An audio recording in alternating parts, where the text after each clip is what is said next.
Baik, 3 Yohanes pasal yang pertama ayat yang kedua, Alkitab berkata, Saudara yang kekasih, aku berdoa semoga engkau baik-baik dan sehat-sehat saja dalam segala sesuatu, sama seperti jiwamu baik-baik saja. Saudara sekalian, kita selama ini sudah belajar akan bagaimana kita menikmati kelimpahan dalam Kristus, dan hari ini kita akan belajar subjek yang menarik sekali, yang saya beri tema, mengapa orang kaya sukar masuk kerajaan surga.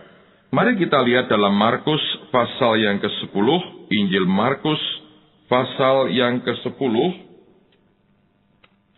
Ada sebuah pembicaraan yang menarik di sini, dan karena waktu, saya akan membaca dari ayat yang ke-23 sampai dengan ayat yang ke-25.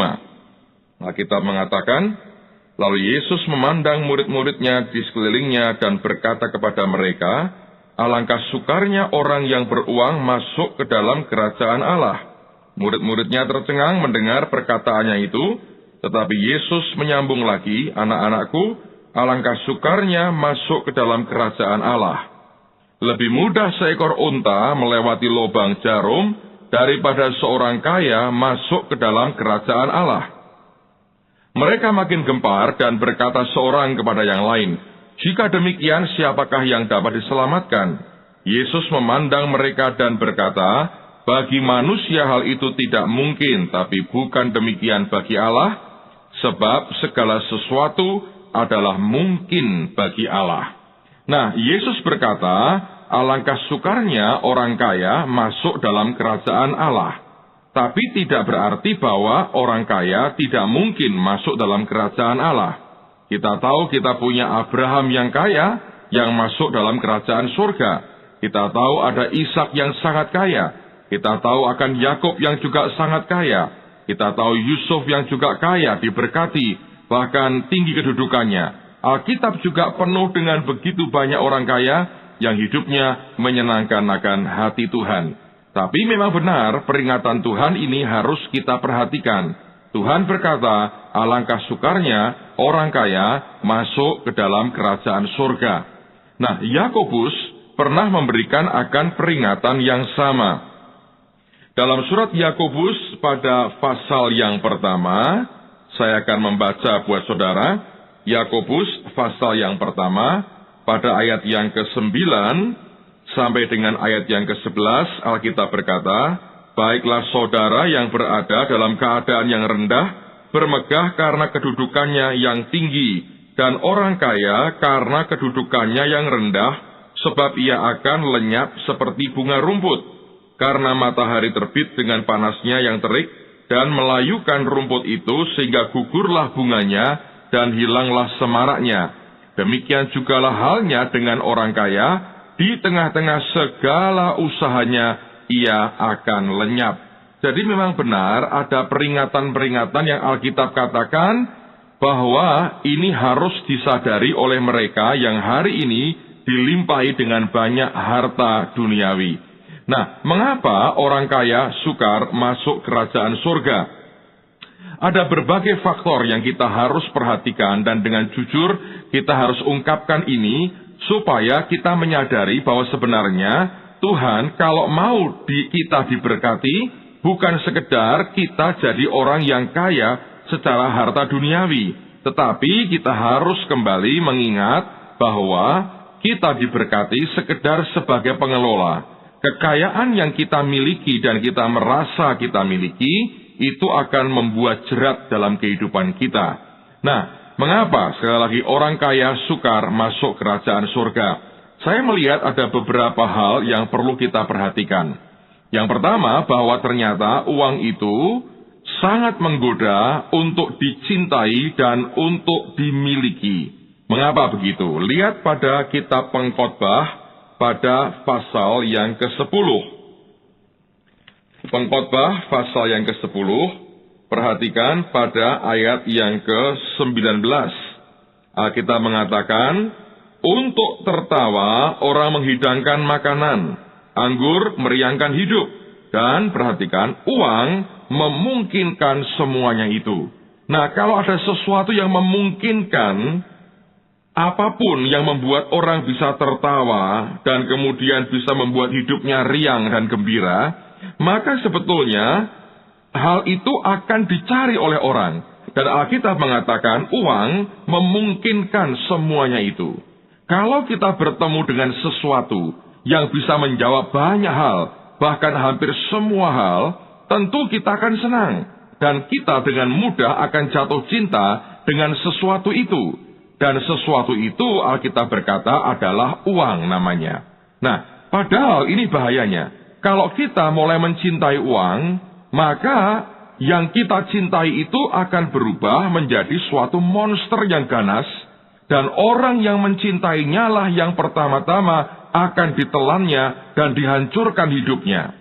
Uang sebetulnya tidak boleh dicintai dan tidak boleh jadi tuan dalam kehidupan kita. Nah, orang kaya, dia itu bergaul dengan uang setiap hari. Dia dikelilingi oleh uang setiap saat.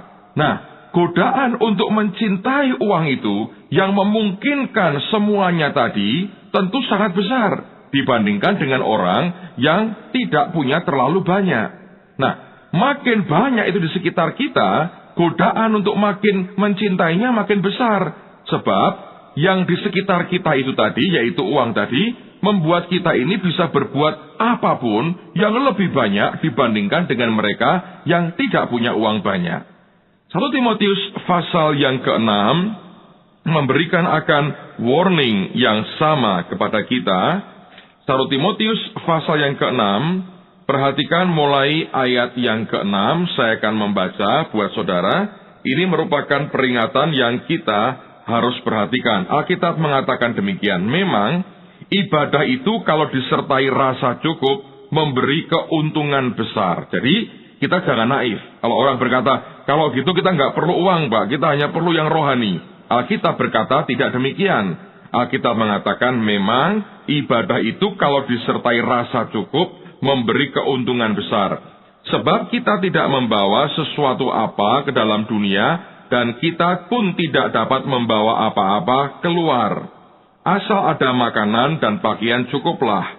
Tetapi mereka yang ingin kaya terjatuh ke dalam pencobaan, ke dalam jerat, dan ke dalam berbagai hawa nafsu yang hampa dan yang mencelakakan, yang menenggelamkan manusia ke dalam keruntuhan dan kebinasaan. Karena akar segala kejahatan ialah cinta uang. Sebab oleh memburu uanglah beberapa orang telah menyimpang dari iman dan menyiksa dirinya dengan berbagai-bagai duka. Jadi kita mesti menyadari, saudara sekalian, bahwa akar segala kejahatan itu bukan pada uangnya, tapi cinta uang. Alkitab mengatakan akar segala kejahatan ialah cinta uang. Nah, yang membuat banyak orang jatuh dalam berbagai pencobaan, dalam jerat, berbagai nafsu yang hampa, yang mencelakakan, yang menenggelamkan, yang meruntuhkan, dan akhirnya membinasakan itu adalah karena kita ingin kaya. Nah, begitu kita sudah kaya, kita mencintai kekayaan itu, itulah akar segala kejahatan. Dan tidak ada kejahatan yang mendapat tempat di dalam kerajaan surga. Punya atau ada uang dalam hidup kita tidak masalah. Sejauh kita sadar bahwa kita hanya pengelola dan bukan pemilik uang itu sendiri. Nah, orang Kristen yang tidak sadar ini, dia akan berpikir bagaimana caranya aku mendapat harta yang sebanyak-banyaknya. Dan disitulah engkau sudah masuk kategori orang yang ingin kaya. Lalu akhirnya engkau akan cinta kekayaan atau uang itu. Nah, begitu engkau cintai, maka engkau sebetulnya memasukkan kanker monster yang ganas dalam kehidupan Anda yang berakar. Jadi itu akarnya adalah dari segala kejahatan, akarnya ada pada cinta uang. Nah, yang membuat orang kaya sukar masuk kerajaan surga adalah oleh karena uang itu merupakan godaan besar untuk dicintai. Tapi kalau kita berkata, kalau gitu Pak, mari kita buang uang, mari kita singkirkan uang, kita tidak usah uang. Nah, orang dunia akan memegang kendali atas keuangan. Apa yang terjadi? Orang kaya menguasai orang miskin. Saudara akan dikuasai oleh orang dunia. Dan akhirnya kalau kita lihat, penghasilan orang fasik itu menimbulkan akan kerusakan. Lihat akan dunia ini. Setiap kali orang fasik pegang kendali keuangan, dunia sekitarnya akan kacau karena mereka gunakan untuk sesuatu yang tidak benar di hadapan Tuhan. Lukas 12 juga mengingatkan kita lagi akan bahayanya cinta uang. Lukas 12, kalau Anda baca pada ayat yang ke-13 sampai dengan ayat yang ke-21, diceritakan tentang orang kaya yang bodoh. Nah, seperti apa kebodohannya? Pada ayat yang ke-20 dari Lukas 12, Alkitab berkata, tetapi firman Allah kepadanya, hai engkau orang bodoh, pada malam ini juga jiwamu akan diambil daripadamu, dan apa yang telah kau sediakan, untuk siapakah itu nanti? Demikianlah jadinya dengan orang yang mengumpulkan harta bagi dirinya sendiri, jikalau ia tidak kaya di hadapan Allah. Jadi Anda dan saya mestinya harus kaya di hadapan Tuhan, dan tidak mengumpulkan harta bagi dirinya sendiri. Harta kalau dikumpulkan bagi dirinya sendiri, kita dikatakan Tuhan adalah orang bodoh. Dan tidak ada orang yang bodoh seperti itu yang dapat bagian di dalam kerajaan Allah. Nah, ini merupakan poin pertama, mengapa orang kaya sukar masuk kerajaan surga. Sebab uang sangat menggoda untuk dicintai. Dan banyak orang yang sudah begitu jatuh cinta dengan harta ini, dan tanpa disadarinya, ada begitu banyak kejahatan yang muncul dalam hidupnya. Nah, faktor yang kedua adalah begini, bahwa ternyata uang itu bisa membeli hampir semua. Hampir semua. Artinya, siapa yang pegang uang itu dia akan mengontrol banyak hal dalam kehidupan kita. Nah, mari kita lihat akan beberapa faktor ini, dan sedemikian besar power, kekuatan daripada uang ini, sampai tanpa sadar ada begitu banyak kejahatan yang ditimbulkan karenanya. Mengapa orang kaya sukar masuk kerajaan surga? Sebab dengan dia kaya, terutama atau lebih-lebih kalau kaya bagi dirinya sendiri, maka dia bisa kendalikan begitu banyak hal tanpa disadari dia seringkali sudah menjadi atau bertindak sebagai Tuhan dalam hidupnya sendiri. Coba lihat beberapa ayat sebelum kita selesai pada hari ini dalam Amsal pasal yang ke-22. Amsal pasal yang ke-22. Perhatikan pada ayat yang ke-6 dan ayat yang ke-7. Didiklah orang muda menurut jalan yang patut baginya, maka pada masa tuanya pun ia tidak akan menyimpang daripada jalan itu. Nah, ini ayat memberikan suatu intro, memberikan suatu pembuka bagi kita, bahwa sejak muda kita harus didik orang-orang kita untuk hidup dalam kebenaran. Ayat berikutnya adalah yang kita mau coba perhatikan lebih dalam lagi. Dikatakan, ayat yang ke-7, orang kaya menguasai orang miskin, yang berhutang menjadi budak dari yang menghutangi. Nah, Alkitab mengatakan orang kaya menguasai orang miskin.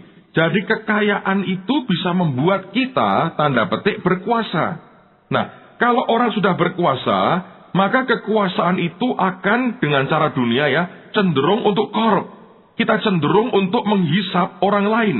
Cenderungnya kita menekan orang lain. Nah, Alkitab berkata orang kaya menguasai orang miskin. Padahal di hadapan Tuhan tidak dilihat akan status kita dalam dunia ini, dan juga dia tidak membedakan antara kekayaan dan kemiskinan. Dia mengasihi semua kita sama. Tapi begitu kita menguasai orang lain, tanpa sadar, kita bertindak sebagai Tuhan. Dan saya percaya, sikap ini jahat di mata Tuhan.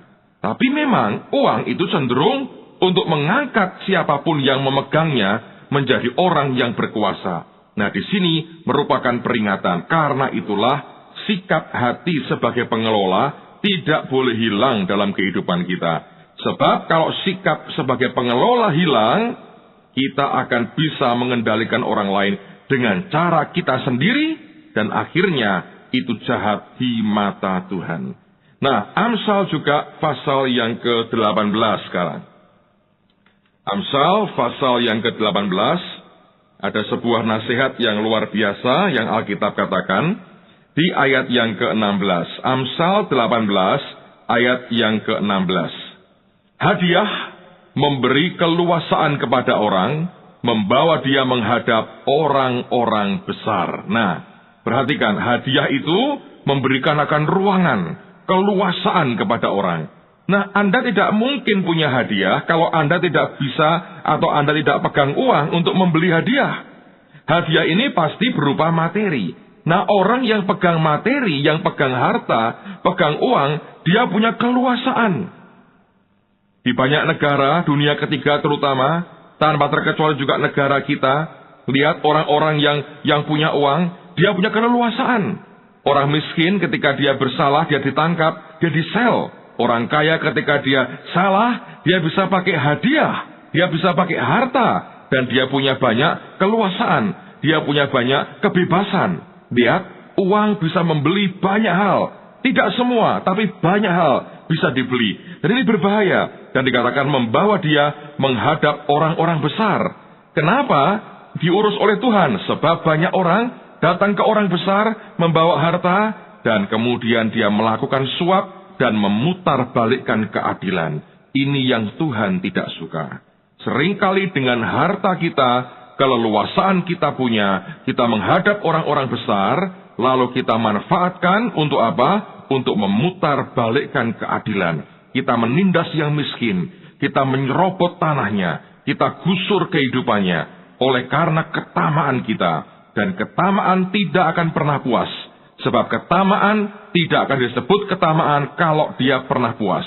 Justru ketamaan adalah sesuatu yang membuat kita berkata, aku tidak puas dengan semuanya ini. Dan itu akan terus berlangsung. Dan sekali lagi, itu pun jahat di mata Tuhan. Saya berharap Tuhan membuat kita menyadari, kalau dia berkata, alangkah sukarnya orang kaya masuk kerajaan surga. Oleh karena godaan kekayaan itu besar. Karena itu saudara sekalian, saya mendorong pada hari ini, dalam nama Tuhan Yesus, jangan berdoa minta kekayaan. Berdoa minta jadi pengelola yang setia dari harta surgawi.